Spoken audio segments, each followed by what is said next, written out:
Hey everybody, it's Wednesday. We've made it halfway through the week. Welcome into the Pack-A-Day podcast. I'm your host, Andy Herman. You can follow me on Twitter at Andy Herman NFL.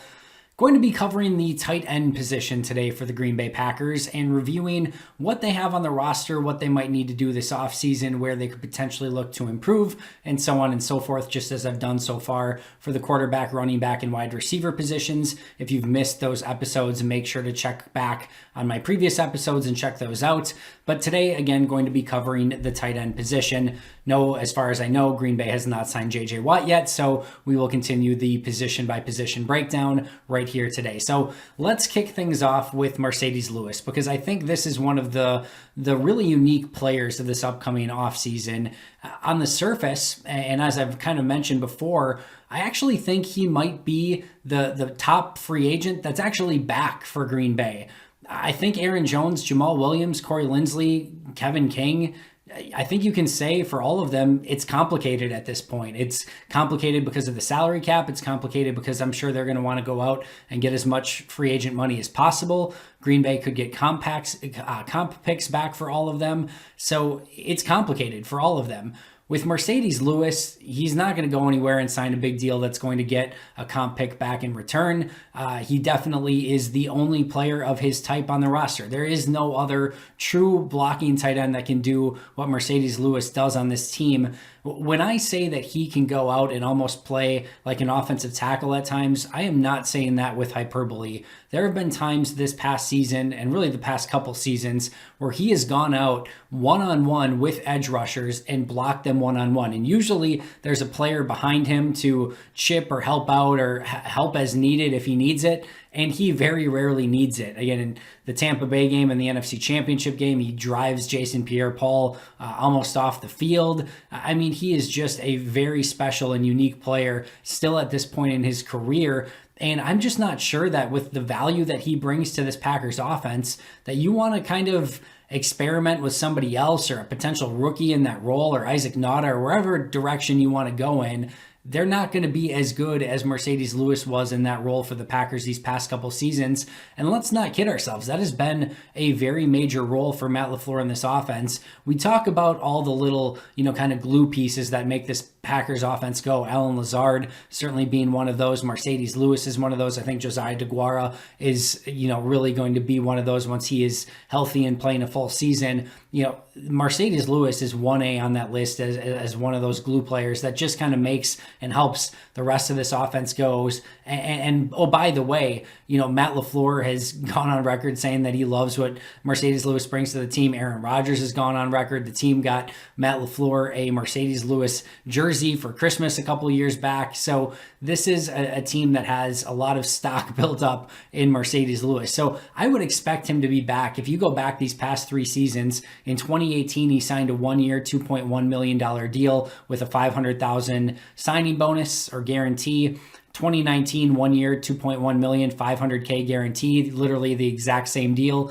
And then in 2020, he got a slight bump, 1 year, $2.3 million with a $1.05 million guarantee.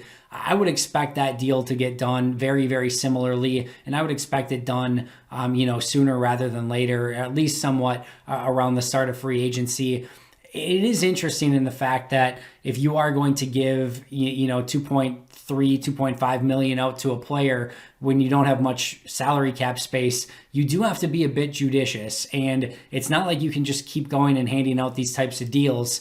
Green Bay is going to need every ounce of salary cap, but I just don't think they have that player on the roster. You look at players who are potential free agents. There's not a blocker out there like Marcedes Lewis, and bringing in a rookie and expecting them to block in any way, shape, or form like that is foolhardy as well. So I expect Lewis to be back on a similar deal, but it's definitely going to be one that's worth keeping an eye on this offseason. And that brings us to Bobby Tonyan. I think, along with Allen Lazard signing his exclusive rights free agent deal, I think Bobby Tonyan might be one of the more easy situations for the Packers this offseason as well. As I've talked about in the past when I discussed Isaac Nauta and the tight ends previously, Tonyan has basically, or the Packers have three different options of what they could do with Tonyan. They could put a first-round tender on him for about $4.8 million, a second-round tender for $3.4, or a right of first refusal at $2.1 million. I just think that second-round tender is the real sweet spot for Tonyan. I don't think any team's giving up a huge deal and a second-round pick to go get him. I think if they do, you tip your cap and say, we'll take the second-round pick. We'll bring back Marcedes Lewis. We're going to hope that Jay Sternberger takes a jump. We like Daphne and DeGuara, and we'll get by. But I don't think Green Bay has any intentions of letting him out of the building, and I think they'll start by giving him that second-round tender. And I would expect him to be back on that 1 year, $3.4 million deal, with Green Bay looking in mid-season or after this season to extend him to a long-term deal if he can show that he has back-to-back seasons. Like he doesn't need another 1,000 touchdowns or whatever he had this past season. He doesn't need to do that. But if he shows that he's the player that he was capable of and shows what he was capable of this past season, I think Green Bay is going to do everything in their power to make sure that they get him on some sort of long-term deal. Green Bay has had massive struggles trying to find the right tight end, whether it be Martellus Bennett, Jared Cook, Jimmy Graham, obviously. They just haven't found that guy up until Bobby Tonyan. So I don't also think that it makes sense to give him a big contract now. I think you do want to see him prove it in back-to-back seasons. And of course, Green Bay's pinched for cap, and Tonyan doesn't really have a whole ton of, leverage in this situation. So I would expect that deal to get done. Again, 1 year, basically $3.4 million, with an eye towards a longer-term deal, maybe later in the season, if Tonyan can show that he's up to the task like he was a season ago. But we've talked about, and I've talked about at length, Green Bay not being in a great situation from a salary cap standpoint. That is about $5.7 million right there for Bobby Tonyan and Marcedes Lewis combined. It's not a ton, and certainly I think most teams would love to have that combination for $5.7 million. But when, again, you're talking about a cap that's as tight as it is for Green Bay, those are just two more players that are going to have to be calculated in and take some more money away from what Green Bay already doesn't have. The rest of the roster is pretty much set at that tight end position. They've got Dominique Daphne, Jay Sternberger, Isaac Nauta, who was a seventh-round pick of the Lions a couple years ago and was brought to the practice squad last season. Bronson Kafusi, he was a former defensive lineman who's trying to convert to tight end. Then, of course, Josiah DeGuara and John Lovett. If you look at my grades from a season ago, Marcedes Lewis led the way with a plus 7.85. Bobby Tonyan was second with a plus 5.45. That's not to say that Lewis is better or more valuable than Tonyan. That's nowhere near the case at all. Tonyan is by far and away the more valuable of the two players. But as I'm grading, because Lewis doesn't do a ton in the passing game and is more used as a blocker, and he does so well as a blocker, he grades very well. Tonyan plays well in the passing game, but doesn't do quite as well as a blocker when he's asked to, and does get asked to do it quite a bit, which is why his grade's a little bit lower. But Tonyan is by far and away the better of the two players and the one that is going to have more value for Green Bay. Dominique Daphne was next at plus 0.65, followed by DeGuara at plus 0.15, John Lovett at -1, and Jay Sternberger at -1.25. I do think that Green Bay, if they can get Lewis and Tonyan back, are really set. They've got their 1A guy in Bobby Tonyan. They've got their blocking tight end and veteran locker room presence in Marcedes Lewis. They've got their kind of developmental guy still in Jay Sternberger. They've got their H-back in Josiah DeGuara, and then a really interesting piece and developmental prospect in Dominique Daphne, who I think showed enough to keep around. And I think it's going to be really interesting to see how that dynamic may, kind of shift and shape its way out through the course of this offseason, because I do think they found a player in Daphne. I'm not talking about, a Pro Bowl level player or starting level player, but I think he can be an asset on special teams and kind of be used in that H-back fullback role as well.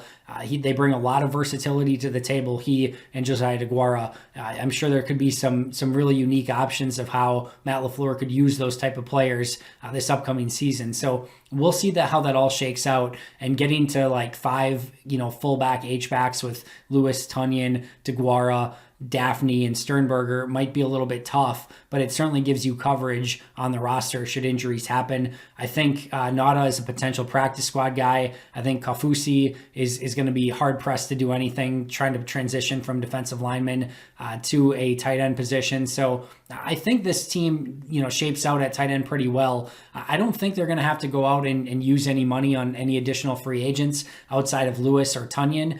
should something happen where they lose Tonyan, which I think there's a 0.1% chance that happens at best. Maybe they have to do something, maybe bring back a Jared Cook if they can somehow afford it, something like that. But I don't see how that helps you. I would expect Tonyan to be back.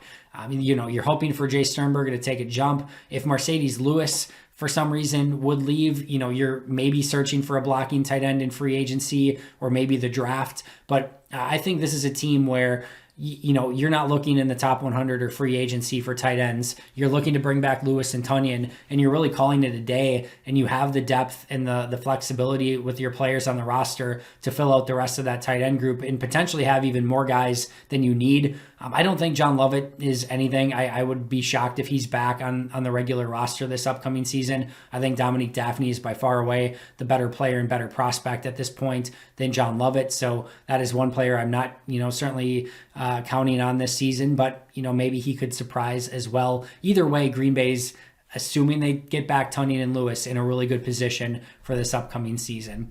That's going to do it for me. Thanks so much for checking out this episode of the Pack-A-Day Podcast here on YouTube. Make sure to check out Dusty, Steve, and Sarah wherever you get your audio versions of the podcast.